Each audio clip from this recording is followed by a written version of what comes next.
part of partnership program with UNICEF and Press Club Kolkata, which took off at a very inconvenient time under the COVID.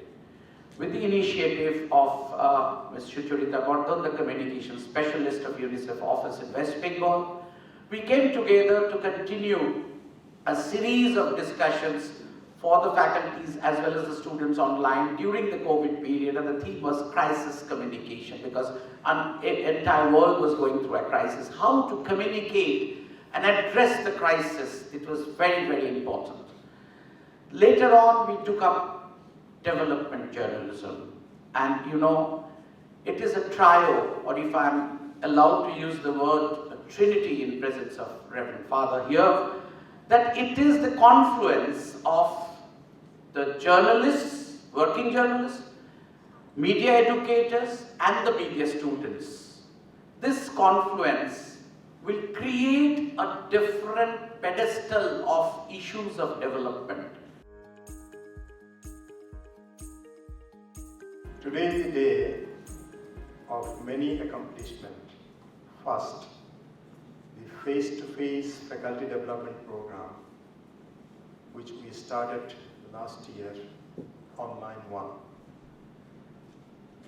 Today is also the formal association between UNICEF and St. Xavier's University to launch this program, although we have some informal interactions and association between UNICEF and St. Xavier's University.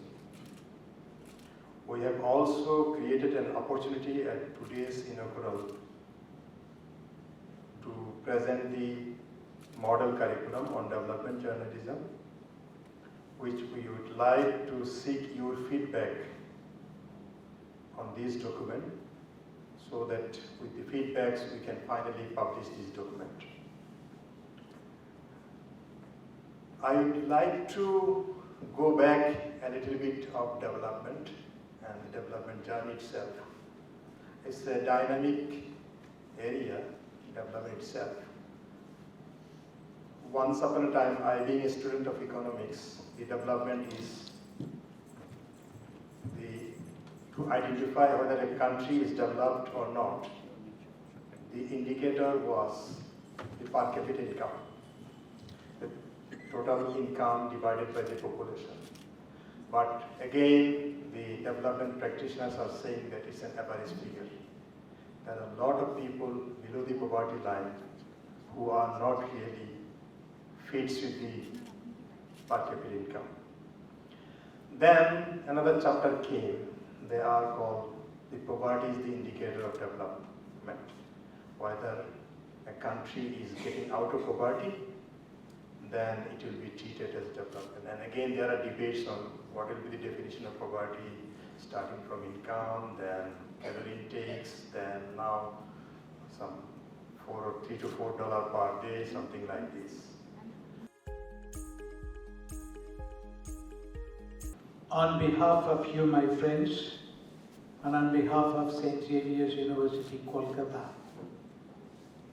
I consider it a privilege to extend a warm welcome to His Excellency Mr. Mohammad Mohyuddin, the Chief of UNICEF in Kolkata and West Bengal. Sir, your presence is a blessing indeed to us. And I'm sure this partnership of three major organizations in Kolkata and in West Bengal, that is UNICEF, the resourceful international organization that's involved in so many projects, and Press Club of Kolkata with its resources and journalistic gifts, and then thirdly an academic institution like St. Xavier's University. I can assure you this joint venture will be fruitful.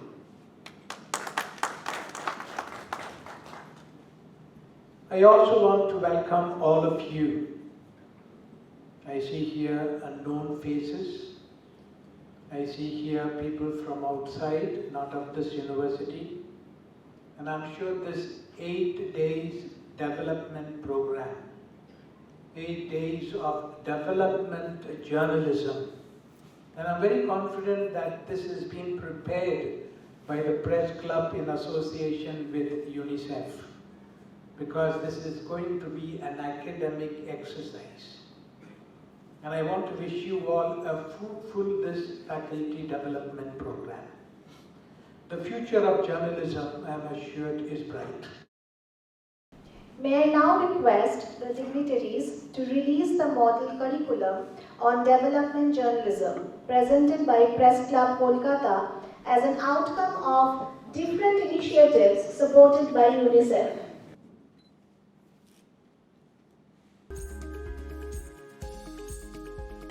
How can a people take part in the process, development process, until and unless he can, he or she is not consulted, at least at 3 levels. What are these 3 levels? At the time of, decision making. That this is the project that should be, implemented, undertaken. The very first level. Then it's implementation process. If citizens are not consulted at the second levels, then it is not, allowing people to participate. So it's a 3-pronged, project idea that the policy making, implementation, and also evaluation of the project. That's why citizens' participation at least at these 3 levels that is I'm talking of. So decision making, implementation, and that review of the project.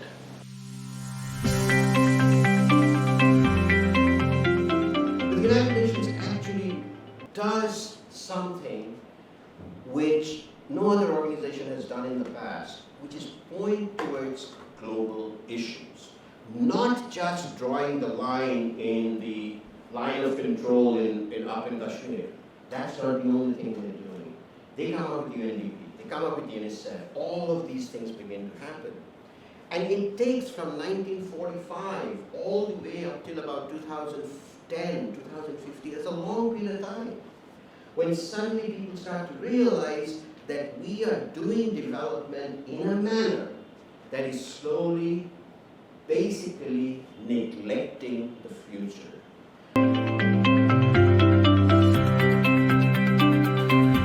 You have to identify with this struggle as well. Unless you're rooting for the protagonist, the storytelling is not going to work. And as I said, this is like a very, very simple way of putting it. So, number 1, we put it in this particular format. Number 2, we have to ensure that people identify with the protagonist. Number 3, the problem is something that the person should be,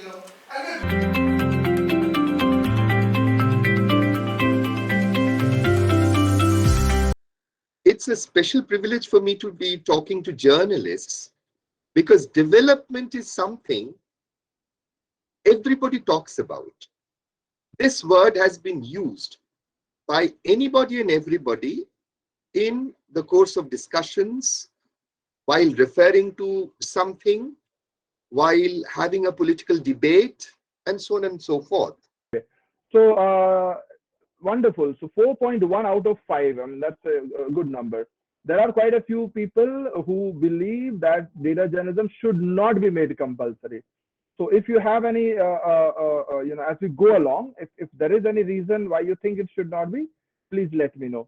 The second part is extremely interesting, and I'm so happy that, journalism teachers, majority of them, at least 60%, they consider themselves expert in Google Sheet and MS Excel, because if you know that, then you are good enough for data journalism, or most of it. In these programs, it's very difficult to say whether a program is effective after a certain time has passed. So effectiveness, understanding effectiveness is again a very, very nebulous and difficult concept. And the only time we understand effectiveness is after a certain time has passed, not before. Now, these are some of the tips to verify. Whenever you get any information in the form of photo, before doing any reverse image search, do your own investigation. Ask, do the real check. Then you can look for whether this image has appeared anywhere else or not. Then try text search, reverse image search to find the context, where exactly in what context the image has been first used.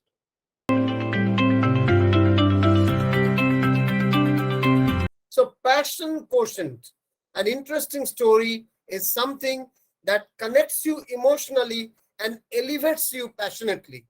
The passion quotient is my second criterion of an interesting development story. I will put intellectual quotient last, not last, next. There are other aspects also we'll look at. Intellectual quotient next. My presentation is going to take up the central idea being the rights. That means the rights of the children and women, and as well as the rights of media in terms of freedom of speech. So a rights-based approach is going to be the perspective, and the primary focus in terms of the faculty members who are here, and what I would want to emphasize on would be curricular integration and the need for research. Before I go on and talk to you about best practices that precisely mean to me, is to talk to you about great stories that has been written in recent years, and how development journalists, I mean, I hate to brand some journalists as development journalists, as this journalist, as that journalist, right?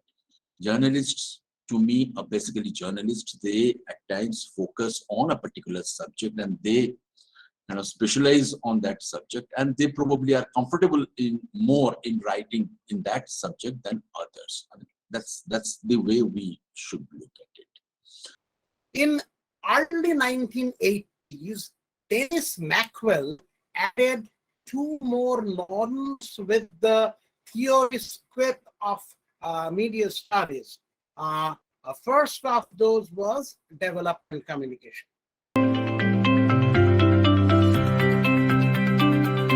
Social media have played a notable role in development communication and journalism. And if we look at different social media platforms, you will see many news portals.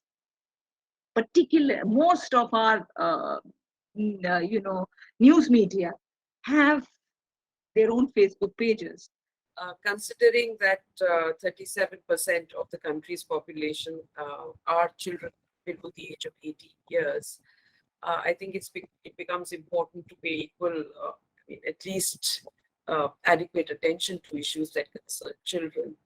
And it's also true that children, while children are individuals with rights, they also don't live in isolation. They are part of a family, a community, and so what impacts families and communities also impacts children and their rights.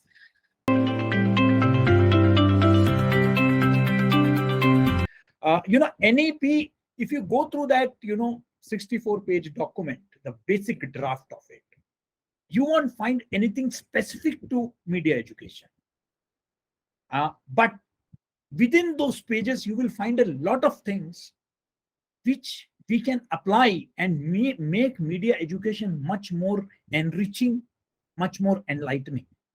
It was in the 50s, after independence, the government of India decided to start the Planning Commission under the leadership of P.C. Mohalanobish, Prashanto Chandra Mohalanobish, a noted statistician, under the direction of the then Prime Minister, Jawaharlal Nehru.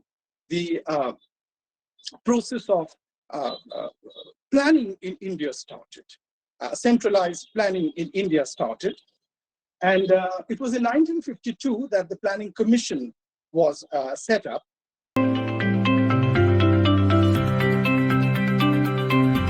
As we all know, media is a significant contributor to the development of gender biased ideas among consumers. It influences people in shaping their identities, forming cultural practices, and introducing them to unknown social practices from across the globe.